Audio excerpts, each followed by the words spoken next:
Great নিকোবরে Bharat island বানাচ্ছে, তাতে চীনের মাথার ঘাম পড়া শুরু হয়ে গেছে। দেখুন ও শুনুন সুবীর কি বলছে। চীনের গোয়েন্দা জাহাজ সি ওয়াং এটা কোনো মামুলি যুদ্ধ জাহাজ নয়। এই জাহাজ সমুদ্রের নিচে কি আছে সেটা দেখতে পারে। এটা ভারতের সুরক্ষার ক্ষেত্রে ক্ষতিকারক। কয়েকদিন আগে এই জাহাজটি মালদ্বীপে এসেছিল, সেখান থেকে ডিজেল, খাদ্য এবং জরুরি জিনিসপত্র ভরে নিয়েছে। তারপর সে আমাদের ভারতের নিকোবরের দিকে এগিয়ে চলেছে। ভারতের রাডারে ধরা পড়েছে এটা আন্দামান দ্বীপপুঞ্জের খুব কাছাকাছি চলে এসেছে। ওপেন সোর্স ইন্টেলিজেন্সের এক্সপার্টরা স্যাটেলাইটের মাধ্যমে দেখতে পাচ্ছে এই জাহাজটি ভারতের মেনল্যান্ড ও আইল্যান্ড নিকোবরের কাছাকাছি ঘোরাঘুরি করছে। এটা সামরিক দিক থেকে খুব সংবেদনশীল জায়গা। চীন একে রিসার্চ জাহাজ হিসেবে ব্যবহার করে। আসলে এটা চীনের পুরনো চাল। 2020-তে এটাকে দূরভিসন্ধির জন্য বানানো হয়েছিল। এটা সমুদ্রের নিচে গুপ্ত রাস্তার চিহ্নিতকরণ করার চেষ্টা করে। এই ডেটার আসল ব্যবহার্য বিষয়টা কি? এই ডেটাকে নিউক্লিয়ার সাবমেরিনের কাজে লাগায়। এই সাবমেরিন সমুদ্রের তলদেশ দিয়ে যাওয়া আসা করে।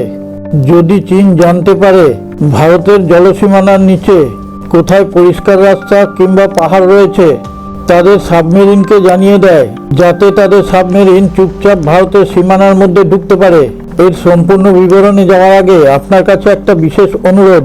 আপনি যদি এখনও আমাদের এই চ্যানেলটিকে সাবস্ক্রাইব করে না থাকেন, এখনই সাবস্ক্রাইব করে পাশে থাকা নোটিফিকেশন বেলটি ছুঁয়ে অলে টাচ করে দিন। আর হ্যাঁ, লাইক দিয়ে শেয়ার করবেন। তাহলে আমরা বিশ্বের বিভিন্ন প্রান্ত থেকে নিত্য নতুন খবর সংগ্রহ করে আপনাদের সামনে তুলে ধরার অনুপ্রেরণা পাব। আসুন আবার সংবাদে ফিরে আসি। চীন এতে এত ভয় পাচ্ছে কেন? এই আন্দামান নিকোবর দ্বীপপুঞ্জ মালাক্কার খুব কাছাকাছি অবস্থান করে। এই মালাক্কা স্টেটের সরু রাস্তা ভারত মহাসাগর প্রশান্ত মহাসাগরের সঙ্গে মিলেছে।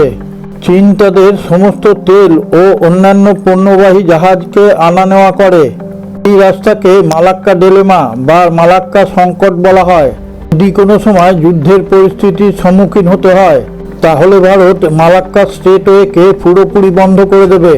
যেমন ইরান স্টেট অফ হরমুজকে নিজেদের আয়ত্তের মধ্যে রেখে দিয়েছে, ঠিক তেমনি মালাক্কা স্টেটওয়েকে ভারত আটকে দিলে চীনের নাভিশ্বাস উঠে যাবে। চীনের 80% জাহাজ এই রাস্তা দিয়ে পণ্য নিয়ে যাওয়া আসা করে। এই রাস্তা যদি ভারত আটকে দেয়, তাহলে চীনের অর্থনীতিতে বিরাট চাপ পড়বে। গ্রেট নিকোবরে ভারত যে এয়ারপোর্ট বানাচ্ছে, সেটা শুধু প্যাসেঞ্জারের জন্যই নয়। এই এয়ারপোর্ট থেকে ভারতের সবথেকে আধুনিক ফাইটার জেট রাফেল, সুখোই ওঠানামা করতে পারবে। এখানে এত বড় বন্দর তৈরি করা হচ্ছে, বিশ্বের সবথেকে বড় বড় জাহাজগুলো এখানে নোঙর করতে পারবে। এখনো পর্যন্ত ভারতের কাছে কোনো বন্দর নেই যা কলম্বো এবং সিঙ্গাপুরকে টেক্কা দিতে পারে। নিকোবর দ্বীপপুঞ্জ তৈরি হয়ে গেলে গোটা বিশ্বকে টক্কর দিতে পারবে। বঙ্গোপসাগরের সীমানা শুধু ভারতের সমুদ্রের সীমানাই নয়, এটা ভারতের পূর্ব প্রান্তের সুরক্ষা কবচ। আমাদের পূর্ব দিকের পলিসি এই এলাকার মধ্যেই সীমাবদ্ধ। চীনকে যদি এখানে গোয়েন্দাগিরি করতে দেওয়া হয়, শুধু ভারতের প্রজেক্ট চুরি করবে তাই নয়, আমাদের সমুদ্রের তল দিয়ে যাওয়া কেবল ও রিসোর্সেরও ক্ষতি করবে।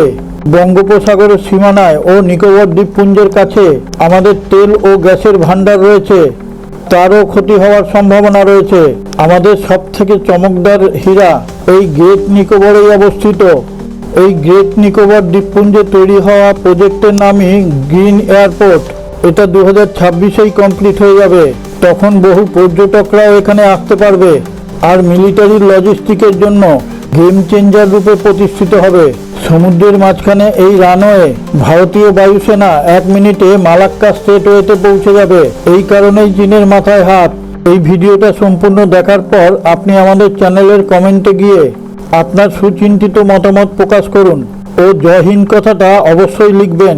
সারে জাহাঁ সে আচ্ছা হিন্দুস্তান হামারা হামারা, সারে জাহাঁ সে আচ্ছা।